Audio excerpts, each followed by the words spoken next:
Hello guys, welcome back to our YouTube channel.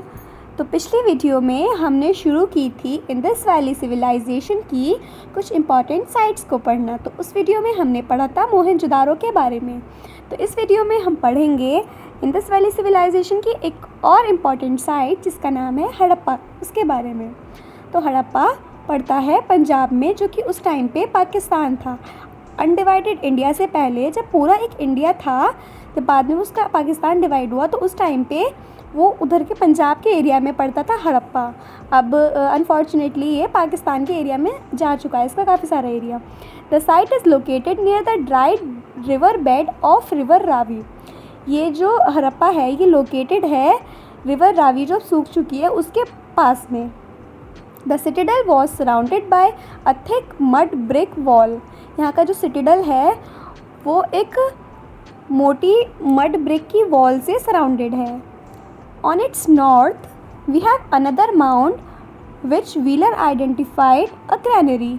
इसके नॉर्थ में हमें एक और माउंट मिली है जिसको व्हीलर ने आइडेंटिफाई किया है एज अ ग्रैनरी। अब कंफ्यूज मत होना, व्हीलर क्या है ग्रैनरी क्या है। व्हीलर एक हिस्टोरियन का नाम है, उन्होंने आइडेंटिफाई किया उस माउंट को एज अ ग्रैनरी। अब ग्रैनरी क्या था? ग्रैनरी था तब एक उनका जगह होती थी ग्रेन्स को स्टोर करने के लिए, उसको उन्होंने ग्रैनरी आइडेंटिफाई किया है। There are 2 blocks separated by a central aisle. यहाँ पे 2 ब्लॉक्स थे जिनको एक सेंट्रल एशाइल सेपरेट करता है। Each block has around 5 rooms. Her block में, जो 2 ब्लॉक्स हमने ऊपर मेंशन किए हैं उन दोनों में 5-5 रूम्स थे। In the walls that survive today, we have some gaps.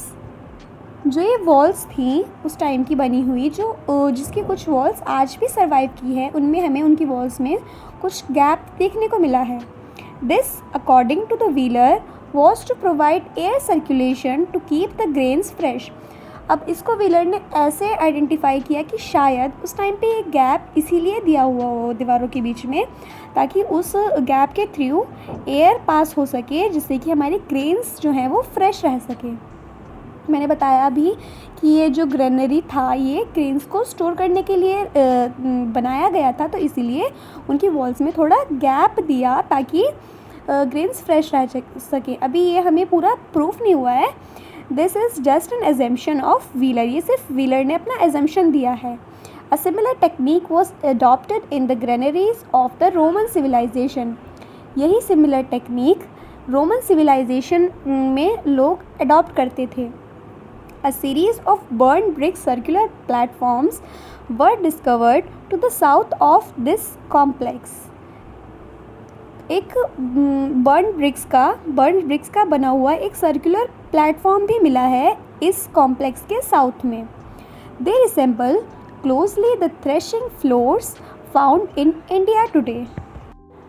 इसका मतलब जो वो एक हमें सर्कुलर प्लेटफॉर्म मिला था वो रिजेंबल होता था जैसे कि आज के टाइम पे हम जो किसान फसल को थ्रेश करते हैं, मतलब गेहूं से कूड़ा अलग करते हैं, उनका जो थ्रेशिंग का प्रोसेस होता है वो उसको रिजेंबल करता था, वो सर्कुलर जो उनका प्लेटफॉर्म बना हुआ था। Burnt wheat and husked barley have found in the crevice. This could further confirm that the structure was granary. अब जो हमें वो स्ट्रक्चर मिला था उसमें जो दरारें थी, कुछ कहीं कहीं पे दरारें पड़ी हुई थी, उसमें हमें बर्न्ट व्हीट और हस्क्ड बार्ले मिली, उनके मतलब रिमेन्स मिले एक तरह से ग्रेन्स के। तो इससे हमें ये कंफर्म होता है कि वो स्ट्रक्चर ग्रैनरी था। इसी के साथ हमारा ये टॉपिक हड़प्पा कंप्लीट होता है। और इसी हड़प्पा के रिगार्डिंग एक क्वेश्चन मैं आपसे पूछूंगी जिसका आंसर आपको कमेंट सेक्शन में देना है। और वो क्वेश्चन ये है कि हड़प्पा में जो ब्रिक्स बनती थी उनका स्टैंडर्डाइज्ड रेशियो क्या होता था। Hope this video was helpful for you. So for the next part stay tuned, do like, subscribe and share it as much as you can. तब तक के लिए बाय बाय, टेक केयर।